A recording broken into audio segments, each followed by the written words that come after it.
Welcome on to this edition of the Faster Beyond 50 podcast. It is great to have you with us. My name is Brad Nadalt. We've got the coach, Lindsey Parry, with us once again. Linz, you well?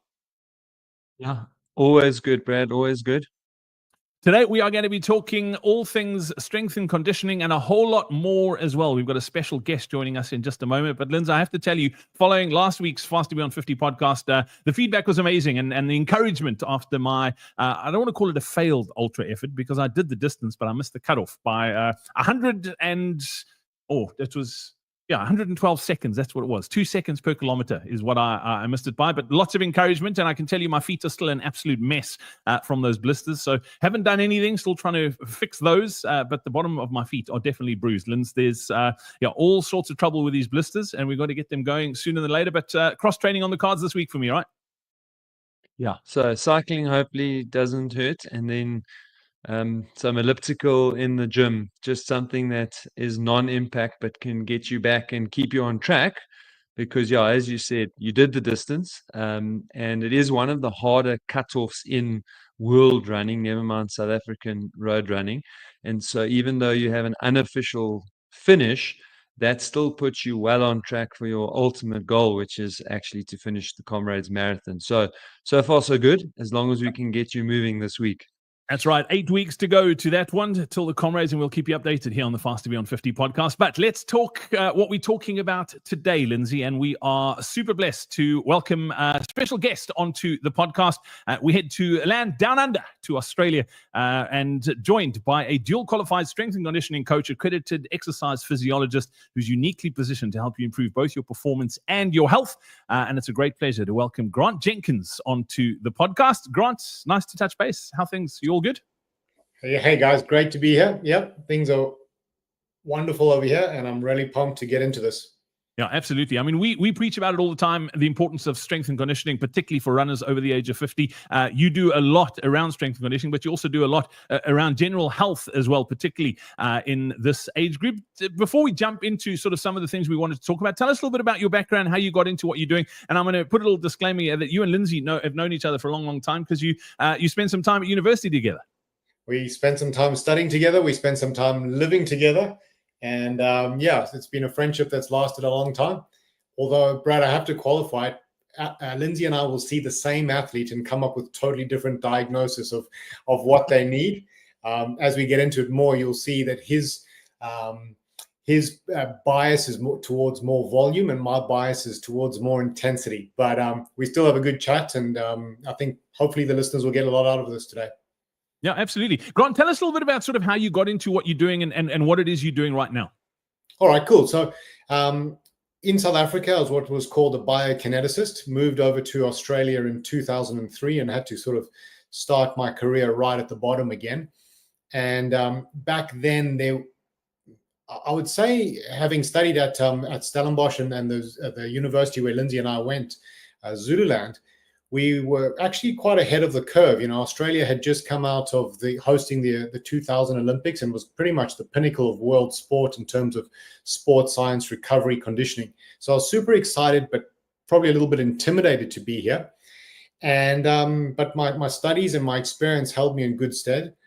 And then looking at where I was, I actually felt South Africa was a little bit ahead of Australia in terms of rehab and the sort of the health side of things. So those early years, probably the first 10, 15 years in Australia, I focused mainly on the performance side, working with athletes, preparing them for world championships in BMX and mountain biking and preparing tennis players for all 4 Grand Slams.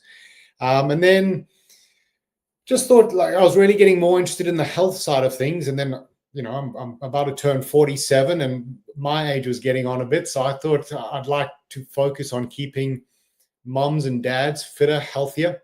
And I thought that might be a better use of my career. So kind of changed gears, still working a little bit with some athletes, but the big focus is keeping people healthier, making sure that they're staying active and, you know, really focusing on I wouldn't say the elderly, but definitely an older population to where I had spent the first 15 or 20 years of my career.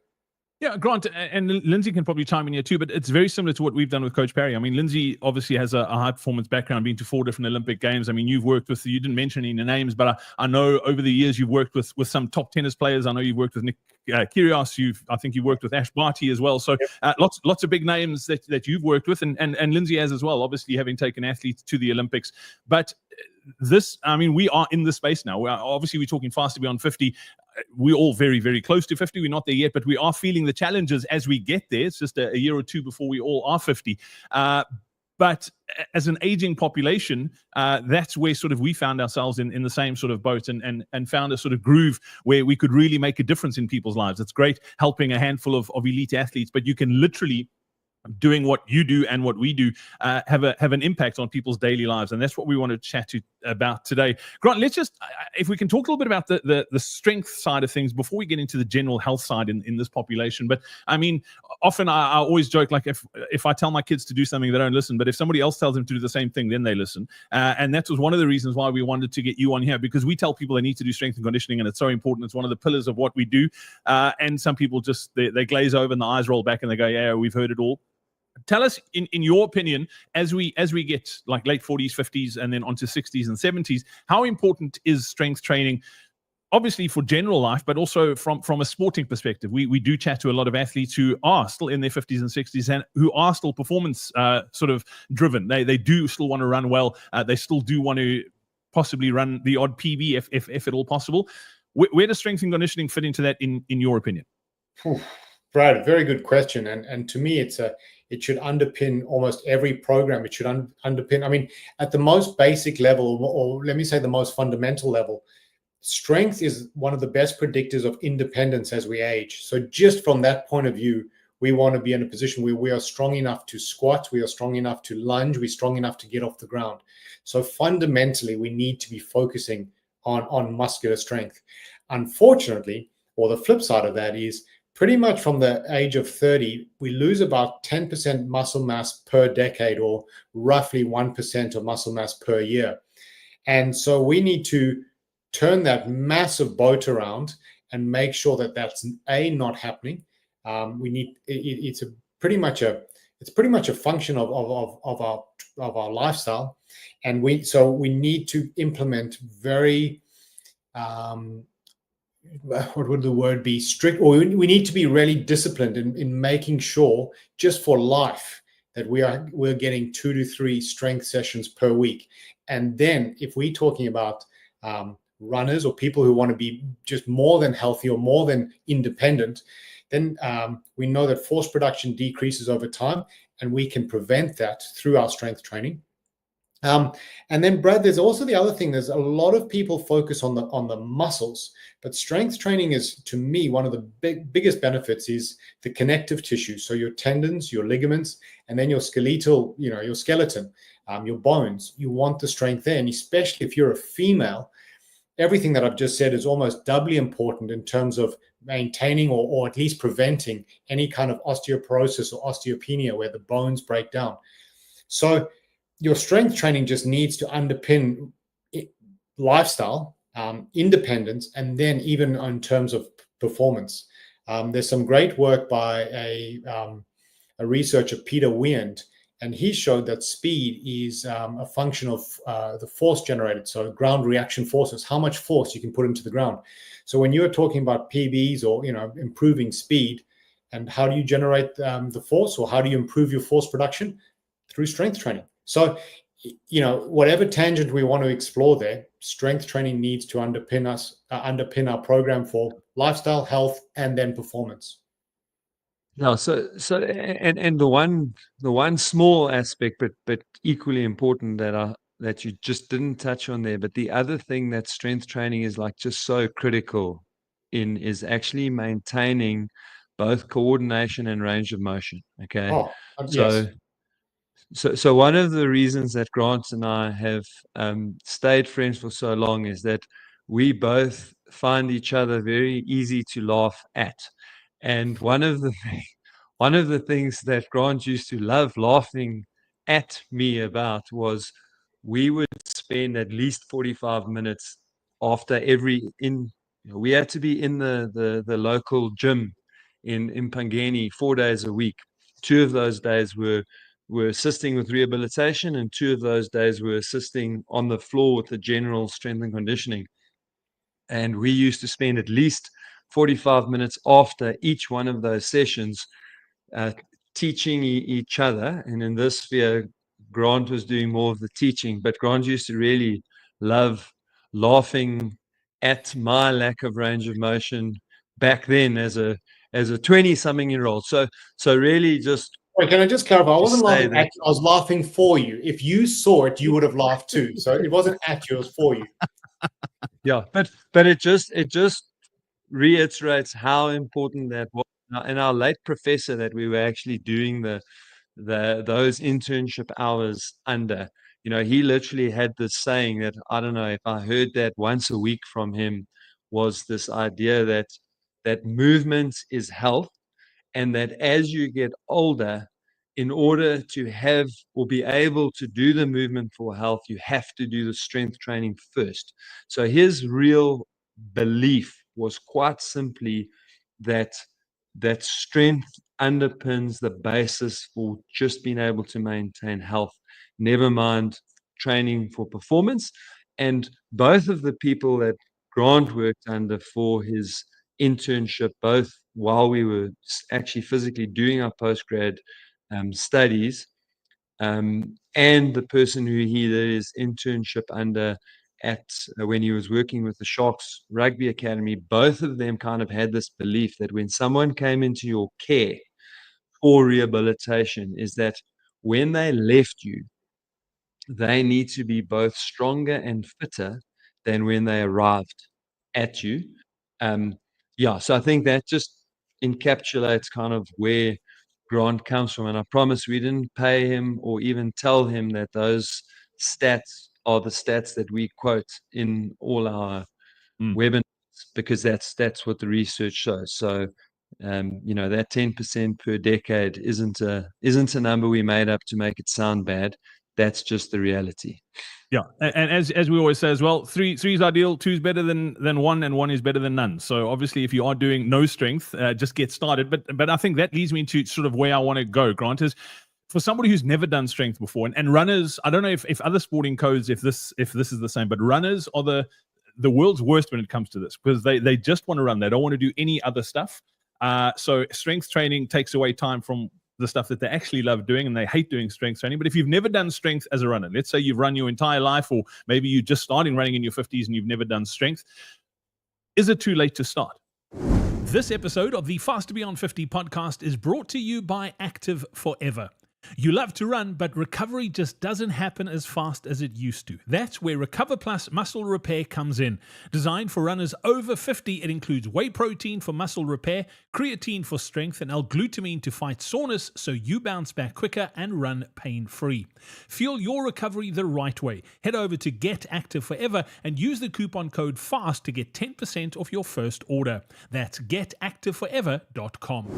Absolutely not. The studies are very, very clear that the improvements that you can get from when the population that they study is over the age of 80, there are still improvements there, both in terms of muscular, so in terms of muscle mass, and in terms of function, so strength gained.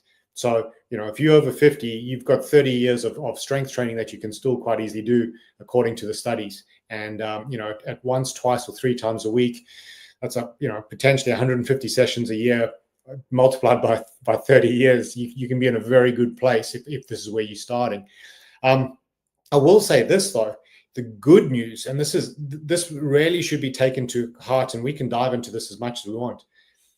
And a novice gym goer, if you are starting as your strengthening program, first time in the gym, and I'd even say if you haven't been there for a few years and you're restarting, the stimulus, if I can just go back to first principles. So first principles are you're an organism and you're applying a stress to get a response. So that's the first principle. As that organism, the dose, the stimulus that you need only needs to be about 30% of what you can tolerate for you to get a positive adaptation in terms of strength. So just using very, very basic numbers, if you could potentially squat 50 kgs in a goblet squat, in those first few weeks, first 6 to 8 weeks, you'd only need to be sitting at around 15 kgs to get a response, which is actually very, very light if you think of 30% of your max. So to start off is actually very beneficial at any age. And secondly, the stimulus that you need is very low, very light. And so, Brad, you mentioned that the runners just want to keep running. And I can imagine that one thing potentially holding them back is, I don't want to be sore for tomorrow's run or the next day's run or whatever. But the good news is you don't have to be sore. You can start off really, really light, and you can apply a principle called gradual progressive overload, which means exactly that. You gradually or slowly increasing the intensity, and you can start off at about 30% of what you can tolerate. So very, very light, and you can build slowly from there, and you'll get gains. So it really is exciting. So look, that's really cool, because that was my number one question that I had for you, is kind of where to start and how to make the decision on where to start, because so much of our stuff is online. Even with my one-on-one clients, that is the one major difficulty that I have, is when I give them strength, it's where to start. And I think and this is maybe a yes or no, or you might give me it depends, but just from that description, that tells me that, quite frankly, for 90% of the population, that really means that we just need to start with body weight exercise. If we start with body weight exercise, that's almost certainly going to be within that 30% range that you're talking about. In some cases, it's probably higher than the 30% especially for people like me, Lindsey, who have more body weight than most. Yeah. But the point is, for most people, that is plenty. We do not need to add more, and you will get a response. And because that is one of the things that a lot of people use as a crutch to stop them. It's like, I don't want to go to a gym. I don't have access to gym. I don't have time to go to a gym. But body weight, you can literally do in your lounge. 100%. So I'm just going to clarify something there. Body weight for lower body is a good place to start, because obviously anything more than that is additional weight. We use a term called minimum effective dose. So for example, as Brad said, some people's body weight's higher. So for a lot of people, they would not be able to do a body weight push-up. So I am very comfortable flipping them on their back, putting them on a bench, and getting some very light dumbbells, 2.5 kgs, 5 kgs, and doing a dumbbell bench press, which is essentially the same muscles. I still think push-ups are better because you get your trunk activation and a few other things. We can explore that later. But in terms of pec, shoulder, and tricep development, some light dumbbells on your back is less than body weight. So Lindsey, what I was saying is body weight, yes, for lower body, upper body. I'm actually way more comfortable for someone to maybe do a lat pull down with one plate on the lat pull down rather than a chin up, because a chin up might be just beyond. But the key thing there, again, coming back to first principles, is not what you can tolerate. It's minimum effective dose. And those first two words are very important. We're not saying minimum dose where you do nothing. We're saying minimum effective dose. And as we've discussed, it only has to be at about 30% of your load. And that's what you aim at. In fact, we have a saying that it's really frustrating when people come into the gym and, they pay for the 30 minutes. And I have to tell them, man, you might not have the technique or the posture or anything or the endurance to handle 30 minutes. So your first session might actually be 20 minutes. And we are going to do everything that we can that you can train tomorrow. So for your first 6 to 8 weeks, you are going to leave the gym knowing you could have done more. That's how much is going to be in the tank. And so, yeah, you're 100% right. Especially in terms of lower body, you can start it in your lounge room, and you can do a few exercises that we can get into that will have some massive benefits. I will say this though, and touching on what you said about the range of movement, just for clarification, everyone knows what the term DOMS is, delayed onset of muscle soreness. You can still get DOMS working at 30%, and it's less about the load and often about the new ranges you're taking your body through. So squatting with your hips below your knees or something like that, you could, oh, gee whiz, I can feel that in the adductors or the quads, or in our lunges, we say that we always want an end point, and typically for a lunge, the end point is your knee gently touches the ground. Well, if you haven't been in that position for a while, even if you're working at 30%, that new range, your body, the next 24, 48 hours might be a bit sore. But the point remains, you don't have to load up a lot. Yeah, Grant, it's super interesting just hearing you talking about that from a strength perspective, because we talk the same principles with running. So like you want to feel like you've still got left in the tank after sessions, so that you aren't pushing yourself deep into that hole every single session, which is super, super important.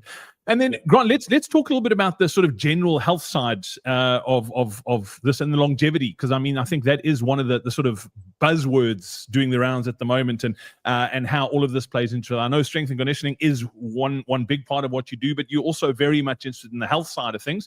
Tell us a little bit about sort of your thoughts on how this all ties together as we get older. All right, yeah, a good question, Brad. So here's some basic principles about staying fit and strong and healthy as we age. Is one thing is we can train as hard as people younger than us. Typically, we can train for a one session.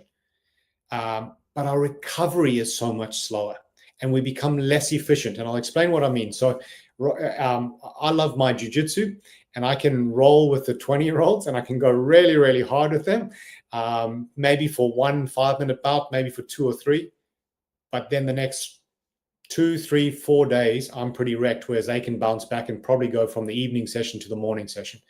And so I encourage people to take that into account. Hey, we're not going to go too hard on this one, because I really I think we can make our improvements through the frequency of training. We don't do too much. We don't go too hard, but we just have a fairly high frequency of training, like 3 times a week, 4 times a week, 5 times a week. And I'm not just talking about strength. I'm talking about all the sessions.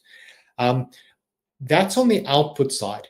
On the input side, in terms of nutrition, as we age, we also know that we become less efficient at absorbing. For example, one thing is protein. We become less efficient. So it's a double-edged sword. If we are not doing our strength training on one hand, and then we are not increasing our protein intake on the other hand, we are setting ourselves up for failure. We're setting ourselves up to be more dependent, more injury prone, less healthy. So in terms of a holistic approach, it's to make sure that our output through our training, our strength and conditioning, our range of movement, maintaining some form of flexibility or mobility. And then on the flip side, dialing our nutrition in more and more, particularly with on the protein side of things. Lindsey, I don't know if again, recovery, people are going to think we're paying Grant to say these things, because this is a lot of the stuff that we talk about. But from what Grant said about the recovery, anything you want to add to there? I know that is a huge part of what we talk about here at Coach Parry. Absolutely. And I think the reason why you have to be so intentional with your nutrition as you get older is because we definitely have some appetite suppression as we are getting older. And that is linked a little bit to not ineffectiveness, but the decreasing effectiveness of our body's ability to absorb. And that's kind of why I always like to liken this process to renovating your house. If you're renovating your house, you have to have like a nice big supply of bricks waiting on the side to be able to put in.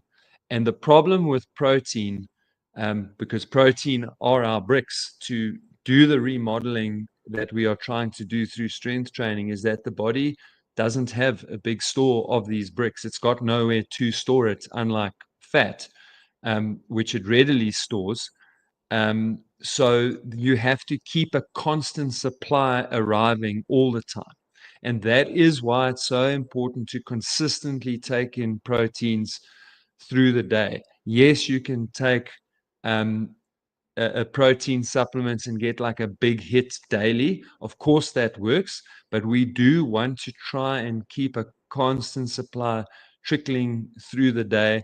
And I think that's kind of where Grant and I were talking offline, and he can maybe just unpack that a little bit, because he had a really nice way of explaining it. In that the reason why the supplement market is so big and so effective is simply because the quality of proteins often in our diets, because of the way food is prepared, raised, etc., isn't what it could be, number one. And number two, because of the lifestyles we lead, this decrease in appetite, often protein supplementation in particular is super effective, because it's quite difficult to actually eat the amount of protein that we need. Yeah, Brad, just to follow on from that. So bit of science here. So there's 3 macronutrients: protein, carbohydrates, and fats. And I argue, and especially from a health perspective, and we specifically, I am talking about health performance, it does change a little bit, but from a health perspective, protein's arguably the most important. And if it's not scientifically the most important, at least from a day-to-day practical experience, it's the most important. And I'll explain what I mean. Is of those 3 macronutrients, protein has the lowest profit margin. So I'm not even getting conspiracy theorist here. This is genuine. So if the 3 of us went out for dinner, the restaurant that would serve the smallest steak that they could possibly get away with for the amount we paid, but what are they going to give us free? They're going to give us as much bread, many chips, salad, whatever as we want. And on the side, they're probably going to make the money off the alcohol. They're not making the money off the protein. And this applies to your kids' canteen, the sports tuck shop. Everywhere you go, protein is going to be minimized by anyone that's going to have a profit that needs to have a profit margin. If you go to the local petrol station and you buy a cheese and ham sandwich, it's going to be that ham is going to be the smallest amount of protein. And this might not sound important, but it is, because as soon as you step out of your house and you're reliant on protein sources, it's going to be ineffectual. And so the 2 places that you can control are either in your house, where you ensure you, yourself, your family are taking in the highest quality of protein that you can afford, that you can supply. And then one thing is, when you leave the house, this is where ideally a whey protein, either isolate or concentrate, can be really beneficial to keep that protein intake up high. Because you go to a restaurant, you go to the airport, you go to a canteen, they are going to try and give you, and not from a bad place, it's just a business, they're going to try and give you the lowest amount of protein that they can get away with. And then, obviously, not only is the profit margin low, but its ability to be stored is really low. So, you can keep frozen chips or frozen French fries for a long time in the freezer, and and then the profit margin's high. So that's what they're going to be selling. Whereas, if you have steaks or something like that, once out the freezer and in the fridge, you probably have to turn them over every 2 days. So just functionally, from a lifestyle perspective, as soon as you step out of your house, it's going to be very difficult to get quality sources of protein. And that's where we can really talk about supplementation for someone who leaves the house early in the morning and gets back late at night and is reliant on, purchasing some protein. Let me turn my mic on. There we go. Let's talk a little bit about the supplementation side of things, because obviously you have a business that does do supplementation. We also have our own range of supplements, and a lot of people go, well, supplements, like, surely I'm eating healthy enough. You've mentioned the stuff when you go out the door, but and you've mentioned the protein sources, but it's across the board. It's everything we're eating is not the quality it was maybe 30, 40 years ago, the farming methods and just the amount that they have to push out. Tell us your thoughts on supplementation. Should we be supplementing as over 50s athletes? If you're over 50 and want to recover from sessions faster, run pain and injury-free, and improve your endurance, then be sure to join Lindsey and I for our upcoming Faster Beyond 50 Masterclass. In it, we'll show you how we helped a 70-year-old run a 47-minute, 18-second 10K, and how you can take those exact same principles and apply them in your training. Simply scan the QR code that's on screen right now, or click on the link in the description below to save your seat in the training now. We look forward to seeing you there. Okay, again, great question. So just quick background is, in my 20s, I used to supplement with anything that I could find, just because that was the way, you everything. And I think this is one of the things that bonded Lindsey and I is we always spoke from some level of experience. We had tried it. We'd done it ourselves, I was taking creatine. I know it's had a big rejuvenation, but I was taking creatine in the mid-90s. Not so much because I was any kind of athlete, because I wanted to trial it and see what it felt like and do that. But in terms of supplementation, then for a number of years, I was kind of anti it, thinking, hey, let's get our nutrients from our food. And fundamentally, Brad, I think that's the best place to get it. We shouldn't need supplements. However, and yes, you mentioned I've got a supplement company. Ideally, my company should not exist, because everyone's getting this organic, wholesome, stress-free, locally sourced food. That's not the case. We know through improved farming. I've got no judgment against farmers, but farmers are not incentivized to get any of us the highest amount of nutrients. They're incentivized to produce the food as quickly as possible, maybe make it as big as possible, and probably make it as sweet as possible. That's how they're going to make their profits. So I don't begrudge them, but I need to take that into account when I'm feeding myself, feeding my, or advising my members and my clients, or feeding my family. I need to understand that what I thought was a piece of fruit, in the 80s or the early 70s, now with mechanized farming, it's just not the same. And there's studies actually confirming that the nutrient density of the foods has been decreasing over the years. And guys, I'm living in Australia now, where the farming is really what's the word, progressive, or really 21st century, or first world, whatever we want to call it. I stepped off the plane in 2003. I could not believe the size and the sweetness of the food that we compared to South Africa. And then it's year round. We're getting avocados from Brazil that are shipped over. So the nutrients aren't there. They're not lasting as long, and no one's incentivized to getting it to us. So yeah, if we're going to take ownership of our own health, we have to look at it and go, well, wait a second, this is not happening. I need to have these things. And I need to, what Lindsey said with the bricks analogy, with the renovation, or plug the gaps, whatever you want to call it.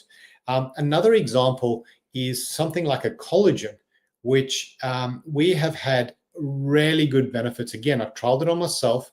I took more than the 5 recommended grams a day. I was taking about 25, and I found my joints felt better. Just a side note, my wife said that she thought I looked younger. But my joints felt better. So after trialing that, I've given it out to pretty much anyone over the age of 30 that trains in our gym. Anyone over the age of 35 that trains in our gym. And this sort of almost means double for anyone over the age of 50. You need to be taking a collagen supplement. And again, look at your nutrition.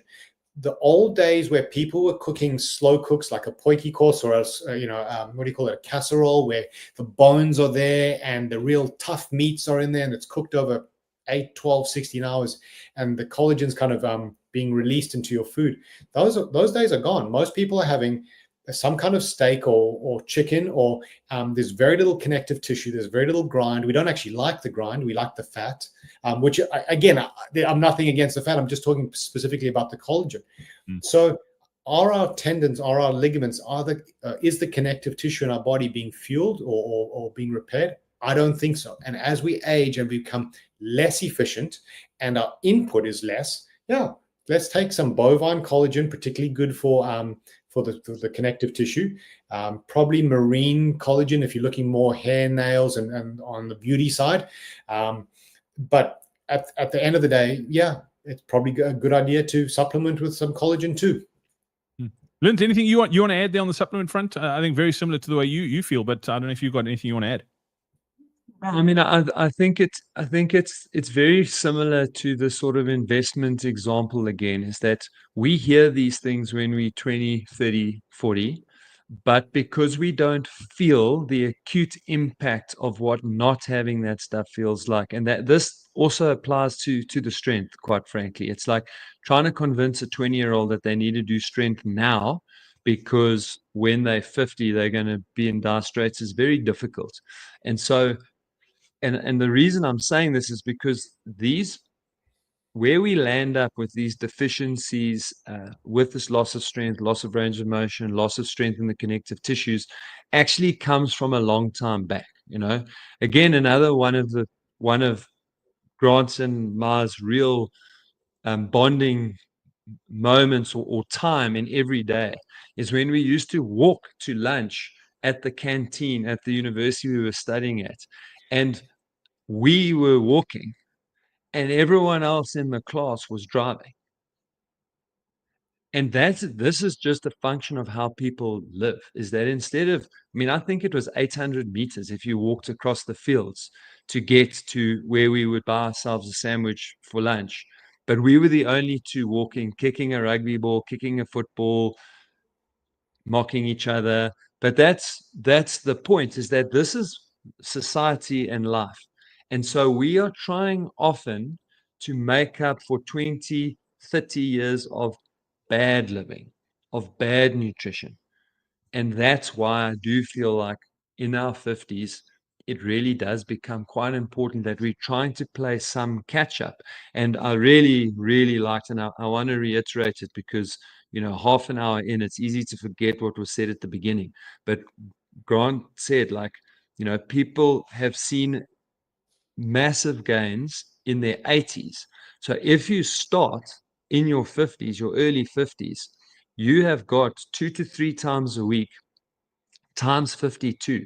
So 100 to 150 sessions if you start now per year, and imagine the gains you can make over the next 30 years if you diligently apply nutrition, supplementation, and strength training to your already existing routine. You could be healthier when you hit 80 than you are now at 50.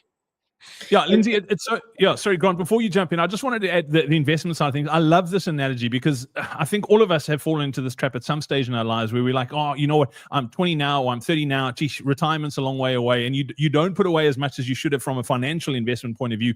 And doing this sort of stuff is an investment in your health in 20, 30 years. And if you didn't do it in your 20s, as Grant said, and as Lindsey's now said as well, it's not too late to start. But I don't know about all you guys, but I don't plan to die when I'm 60. Like, I want to live till I'm like 80, 90. So this is investments you can make in your health right now by starting. You wanted to add something there, Grant? No, I was actually going to ask you guys, is the runner's world, is one of the fears of strength training mass gain or getting too bulky? Is that because that's something that we can address. Like, I've worked with mountain bikers, elite mountain bikers competing on the world stage, and they will do strength training, 2 to 3 times a week and get stronger and lighter. It's strength training. One of the things that I'm constantly trying to crush, and you guys can imagine this, especially with females generally, but there's certain sports, I don't want to do strength training because I don't want to put on too much weight. And it's like, well, number one, we're not doing bodybuilding, we're doing strength training, or my actual favorite term is athletic development. That's what we're focusing on.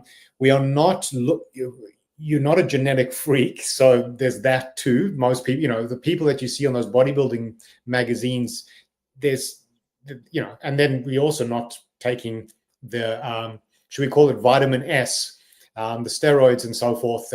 So between those 3 factors, there's very little chance of you putting on too much weight, but it also is how you train. You can train and get lighter or stay the same weight, but still get stronger. And that's the theme, as we're talking about building the strength. Yeah, Lindsey, I don't know if you want to talk to that about the sort of, I think it is, and very much, as you said, Grant, within our female community, there is a big feeling like I don't want to do strength training because I don't want to get bigger. But Lindsey, your take on that? So there is a little bit of resistance to that, of course, but that's, again, with that minimum effective dose. I think that's really the key here. So to put on muscle to the degree that it's going to impact on your body mass and therefore impede your running, you really need to be working to failure. DOMS is going to become a constant factor in your life if you want to get that sort of strength development. So that's the one side of it. And then the other side of it is that I always look at, again, what's our effective or effective muscle mass. Okay.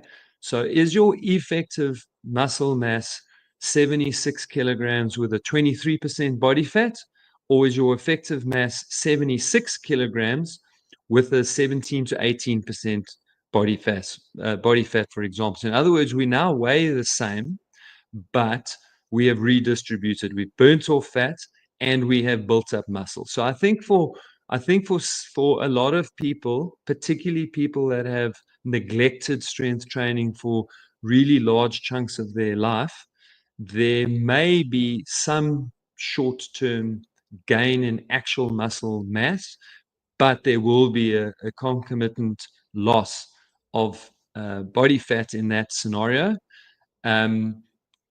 Yeah, so 2 to 3 kilograms, I think, of increased muscle mass and the forced development that comes with that is not a bad thing at all. But to Grant's point is that we can do this without putting on a single gram of actual muscle, literally just strengthening the muscle fibers and the tendons and ligaments that you have right now, making those stronger and more effective, and keeping them that way. That's the critical thing, is that then keeping them that way for decades. And Brad, you said something again, that right now, where my parents are and where we are going to be in the next decade and a half, is I do not want to live to 80 if it means that the last 10 years of my life are in a wheelchair. Okay? That is not where I want to be as an individual. I pretty much want to know that up until the day I die, that I have the option of going for a walk at my own steam if I want to go for a walk. And so I think it's not just a question of being able to live. Medicine will keep you alive. If your target is to live, medicine will keep you alive. I want to live well. And to live well, I need to move. And to be able to move, I have to do strength training. And those are the two things that I put together. Yeah, I love 100%. That. There's that saying that, I think something about medicine can give you lifespan, but it's exercise that's going to give you health span. And we want the lifespan and the health span to almost be the same thing. Yeah, that's a good point, Lindsey.